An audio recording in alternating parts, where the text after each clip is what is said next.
কার্যক্রম নিষিদ্ধ আওয়ামী লীগের ডাকা লকডাউন ঘিরে রাজধানীর পরিস্থিতির খবর জানাতে সরাসরি যোগ দিচ্ছেন সিনিয়র করেসপন্ডেন্ট আপেল শাহরিয়ার।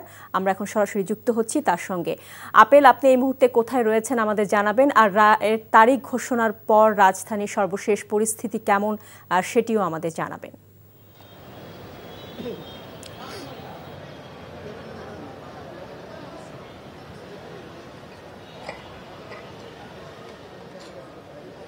আমি এখন আছি বঙ্গবন্ধু এভিনিউ আওয়ামী লীগ কেন্দ্রীয় কার্যালয়ের ভিতরে অবস্থান করছি।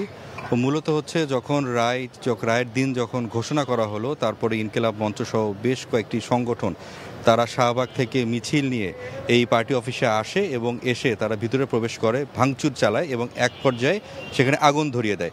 আমি যদি একটু দেখানোর চেষ্টা করি যে চারতলায় একদম সামনের দিকের এই যে ফাঁকা যে জায়গাটি দেখছেন, এখানে তারা আগুন ধরিয়ে দিয়েছে এবং বেশ কিছু ভাঙচুর করা হয়েছে। এবং কয়েকজনের সঙ্গে কথা বললাম, তারা খুব হতাশা ব্যক্ত করেছেন যে জুলাই যে গণহত্যা চালানো হয়েছিল এবং এরপরও কিভাবে আজকে লকডাউনের মতো কর্মসূচি তারা দেয় এবং ভারতে বসে এ ধরনের নাশকতামূলক যে কর্মকাণ্ড চালানোর জন্য যে আহ্বান জানানো হচ্ছে সেই জন্য তারা ক্ষোভ জানিয়েছেন। তারা বলছেন যে কোনোভাবেই এগুলো মেনে নেওয়া হবে না এবং তারা এখনও এই কার্যালয়ের সামনে অবস্থান করছেন। এবং সকালের দিকে আমি দেখেছি, অর্থাৎ 10টা-11টার দিকে দুজন সন্দেহভাজন আওয়ামী লীগ কর্মীকে তারা ধরে এবং ধরে বেশ মারধর করা হয় এবং তাকে জিজ্ঞাসাবাদে সে এলোমেলো কথাবার্তা বলে। এক পর্যায়ে তার মোবাইল ফোন নিয়ে দেখা যাচ্ছে যে সে বিভিন্ন ধরনের গ্রুপে আসলে এখানকার ছবিগুলো একটা জায়গায় দেওয়ার চেষ্টা করছিল এবং কিছুক্ষণ আগেও আরেকজনকে এখানে ধরা হয় এবং তাকেও মারধর করে পুলিশের কাছে দেওয়া হয়েছে।